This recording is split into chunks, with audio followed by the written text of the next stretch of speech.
compared to lowland dahil karamihan ng buyers ay hindi aware sa quality difference ng dalawa. The low altitude banana and the high altitude banana look the same, but people are able to taste the high altitude banana and compare it with the low altitude banana, and definitely are now buying high altitude banana because mas matamis saka mas masarap, mas malakas ang flavor.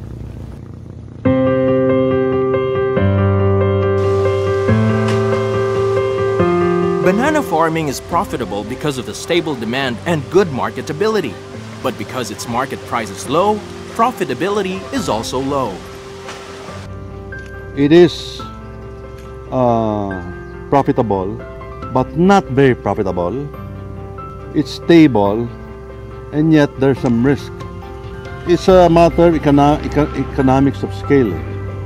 The bigger you are, because you have all the necessary technical support, you're supposed to be efficient. For these reasons, hindi nagiging recommendable ang pagsasaging for backyard and small-scale farming. There are other crops that are more profitable and less risk.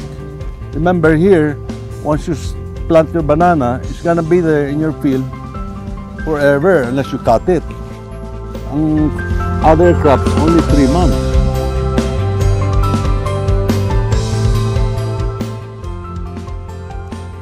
Deciding to enter the banana business mean high capital and heavy management.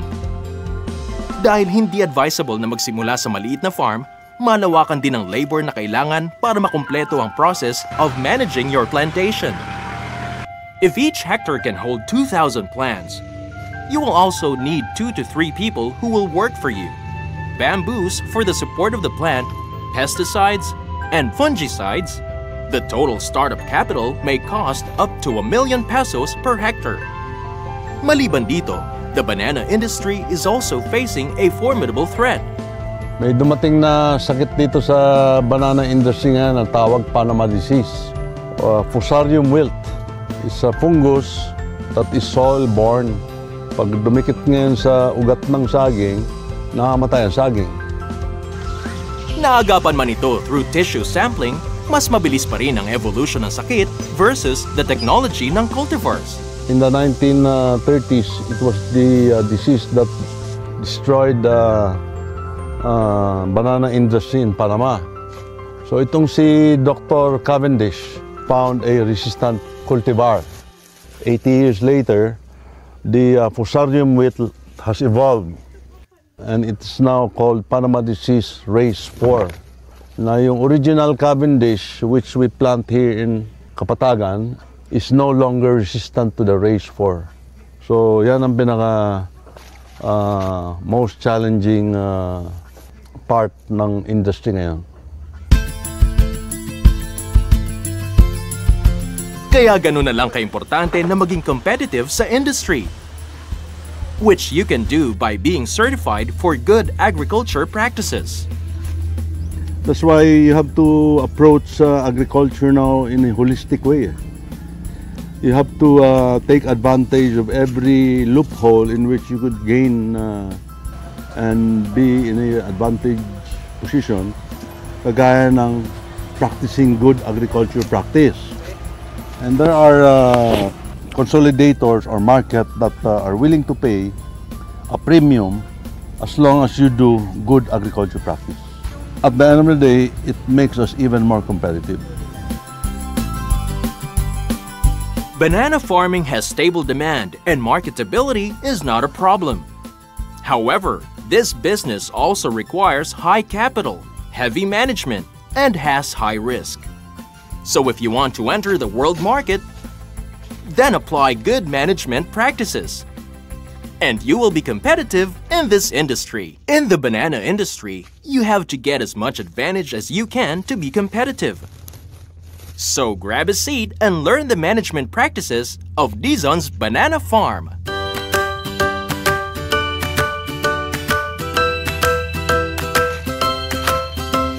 There are 2 types of seedlings: suckers, which sprout from a mother plant, and cultivars, which are grown in laboratories.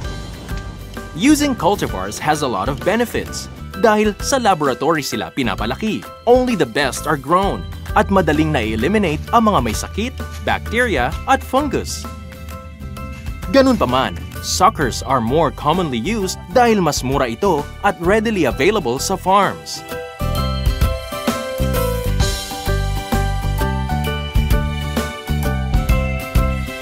Ready your field by plowing it and making sure that it's rid of grass and rocks. Check that the soil is fertile. Bananas require nitrogen, phosphorus, and potassium. When the field is ready, dig a hole 10 centimeters in diameter and 6 inches deep. Plant the sucker or cultivar and cover the soil. Flatten it with your boot to avoid air sockets.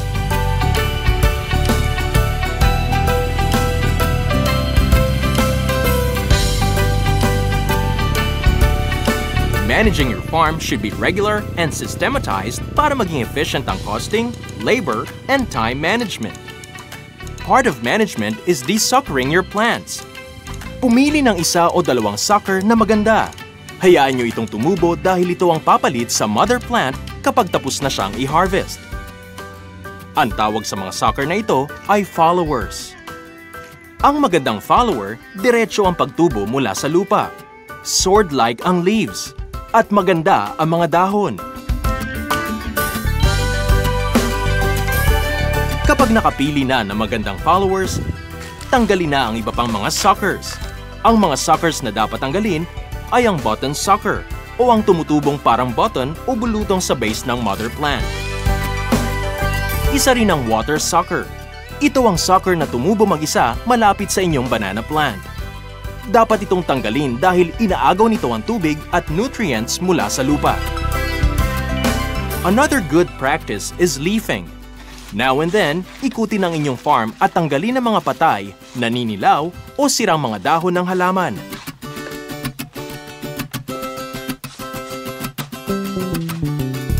Let the leaves fall on the ground as these will serve as mulching for your plants.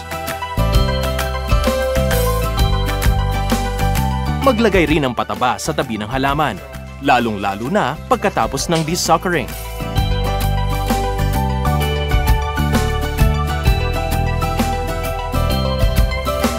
Because of the damp and rainy weather in highlands, diseases and bacteria are more rampant. To avoid this, spray copper fungicide on the leaves of your plants.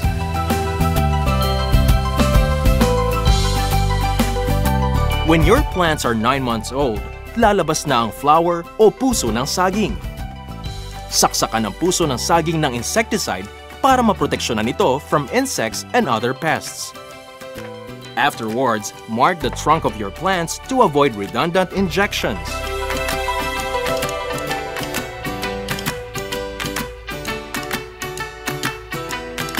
When the last hand appears, your plants are ready for bagging. Insecticide is sprayed on the fruits so that during the next 3 months, hindi sila kakainin ng mga peste at lalaking malusog ang mga prutas.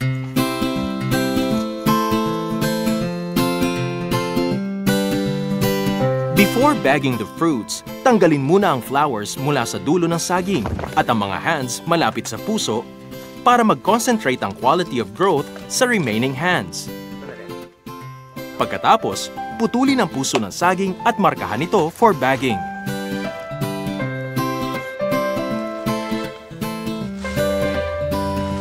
Cover each hand with plastic.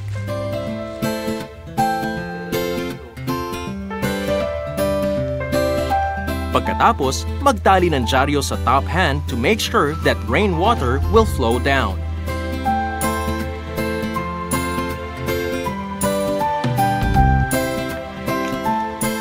Then cover the whole bunch with plastic to protect them from insects, bad weather, and other elements.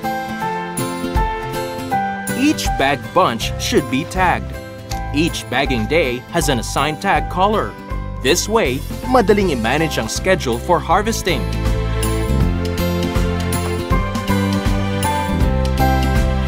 After bagging, maglagay ng bamboos to support the plant sa pagbigat ng mga prutas.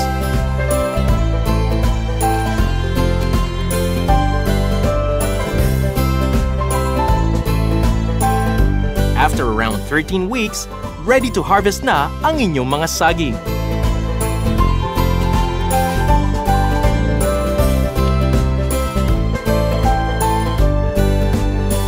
After 3 months, maghanda na ng at least 3 people na mag-harvest ng mga saging. Have one person notch the trunk of the banana plant on the side na bumubuhat ng bigat ng prutas. Kusa itong babagsak at susuportahan sa balikat ng isa pang tao. Cut off the base stem of the banana bunch and let the supporting person carry the whole bunch to the truck. Isabit ang bunch at isa-isang i-cut off ang bawat hand ng banana.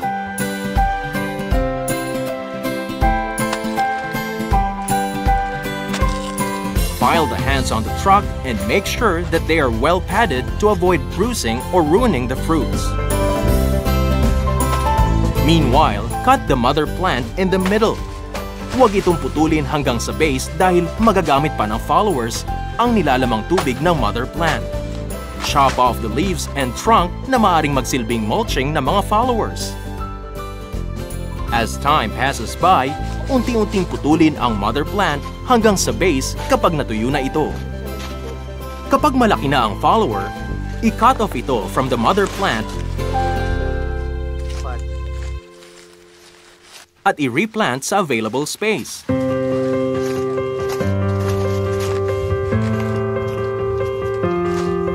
Tanggalin ang mga dahon nito para mag-focus ang nutrients sa healing and growth at hindi sa pag-maintain ng dahon. Palibutan ito ng mulching na galing sa katawan ng mother plant at sa mga tinanggal na dahon para mapabilis at masiguro ang magandang paglaki nito. After 8 to 9 months, lalabas na ulit ang puso ng saging at panibagong paghahanda na naman para sa masaganang ani.